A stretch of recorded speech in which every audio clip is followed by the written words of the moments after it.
Ah, les verbes forts allemands. Rien que le nom fait un peu peur, n'est-ce pas? On imagine tout de suite des listes sans fin à apprendre par cœur, une vraie montagne à gravir.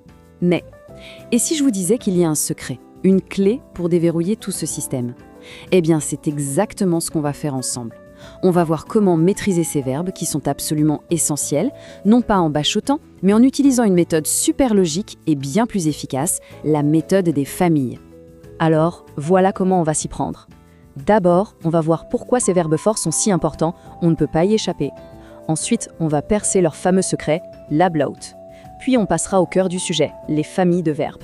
Après ça, un petit défi pour voir si tout est clair. Et pour finir, on récapitulera tout ça pour que vous ayez la clé de la fluidité en main.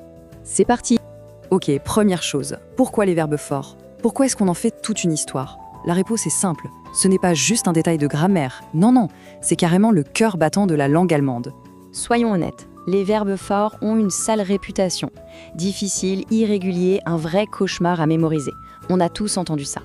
C'est une idée qui a la vie dure, mais la vérité, c'est qu'il y a un système, une logique incroyable derrière ce qui semble être du chaos. Et c'est ce système qu'on va décortiquer ensemble aujourd'hui. Et voilà pourquoi les maîtriser n'est pas vraiment une option, c'est une nécessité. Regardez un peu. On a les auxiliaires, sein, haben, werden. Sans eux, pas de passé composé, c'est aussi simple que ça. On a les verbes modaux comme können, müssen, wollen, indispensables pour dire ce qu'on peut, ce qu'on doit ou ce qu'on veut faire. Et puis, bien sûr, les verbes de tous les jours, manger, boire, aller, voir, parler, essen, trinken, gehen, sehen, sprechen. Bref, impossible de faire la moindre phrase un peu construite sans tomber sur un verbe fort.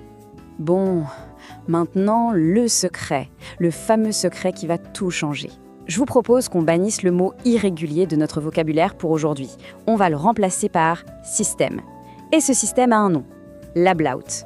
L'ablaut, qu'est-ce que c'est que ce truc? En fait, c'est tout simple. C'est juste le nom un peu savant pour désigner le changement de la voyelle à l'intérieur du verbe. Et là, attention, c'est le point crucial. Ce changement n'est pas du tout fait au hasard. Non, il suit des schémas, des modèles très clairs qui se répètent. Une fois qu'on a compris ça, qu'on a repéré ces modèles, eh bien la liste de verbes se transforme en une sorte de puzzle logique. Alors, pour chaque verbe fort, il y a un trio magique à connaître. Ce sont ces trois formes principales. Prenons l'exemple de sprechen, qui veut dire parler. D'abord, l'infinitif, sprechen. Ensuite, le prétérit, l'équivalent du passé simple, sprach. Et enfin, le participe passé, celui qu'on utilise pour le passé composé, gesprochen. C'est ce trio, sprechen, sprach, gesprochen, qui nous donne le code, le modèle du verbe. Et on arrive au cœur de la méthode. Vous voyez où je veux en venir? Puisque les verbes suivent des modèles, la chose la plus intelligente à faire, c'est de ne pas les apprendre dans le désordre, mais de les regrouper. On va les mettre dans des familles qui partagent le même changement de voyelle, le même ablaut. Allez, on plonge.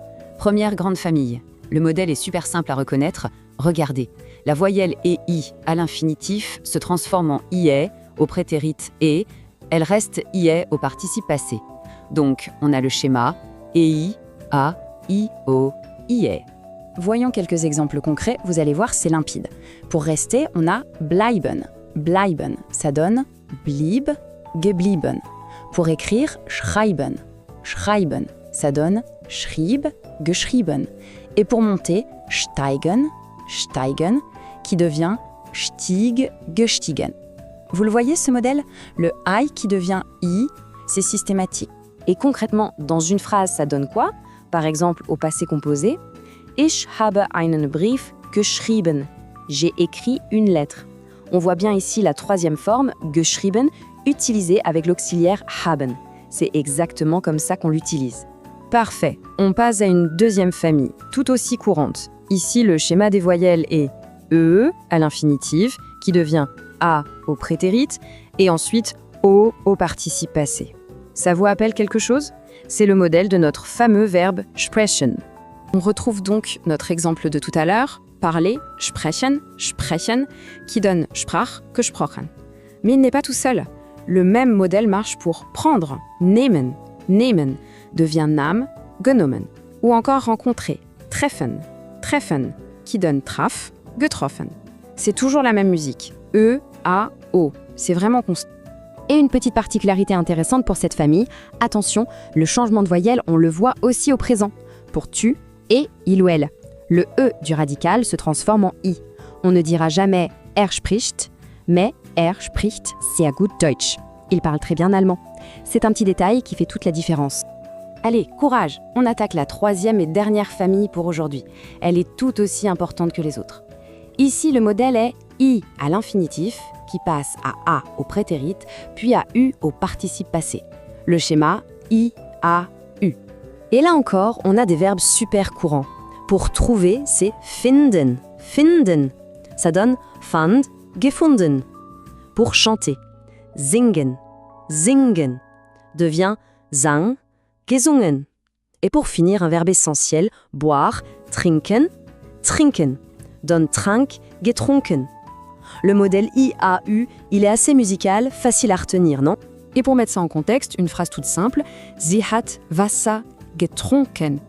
Elle a bu de l'eau. Et voilà, encore une fois, on voit bien notre participe passé en fin de phrase avec l'auxiliaire haben. Bon, super. Maintenant qu'on a vu la théorie et la logique des familles, qu'est-ce qu'on fait? On met ça en pratique, bien sûr. C'est à vous de jouer. On va faire un tout petit test, juste pour voir si les connexions se font bien dans votre tête. Première question, on vient juste de le voir, le verbe singen, chanter. Alors, comment on dit « il chanta » Quelle est la forme au prétérit? Je vous laisse 3 secondes. Et oui, la réponse est « sang ». C'est bien notre famille I-A-U. Bravo! Allez, deuxième et dernière question. Le verbe bleiben, rester. Cette fois, je veux la troisième forme, le participe passé. Quelle est-elle? 3 secondes. Geblieben. C'est ça, parfait. On est revenu à notre toute première famille, avec le modèle est en I. Excellent travail. Alors récapitulons les points clés à retenir. Premièrement, les verbes forts, ce n'est pas une option, c'est la base. Ils sont partout. Deuxièmement, le fameux ablaut n'est pas votre ennemi, c'est un système logique qui est là pour vous aider. Troisièmement, la méthode la plus intelligente, c'est d'apprendre par famille. C'est la clé de la mémorisation. Et enfin, le plus important, la pratique et encore la pratique. C'est ça qui va transformer cette connaissance en un vrai réflexe. Au final, comprendre ce système, ce n'est pas juste une question de grammaire. C'est bien plus que ça. C'est le chemin vers une vraie fluidité. C'est ce qui va faire que votre allemand sonne authentique, naturel. Alors la question, ce n'est plus « est-ce que c'est trop difficile ?», mais plutôt « êtes-vous prêt à faire ce pas pour parler un allemand vraiment plus convaincant ?»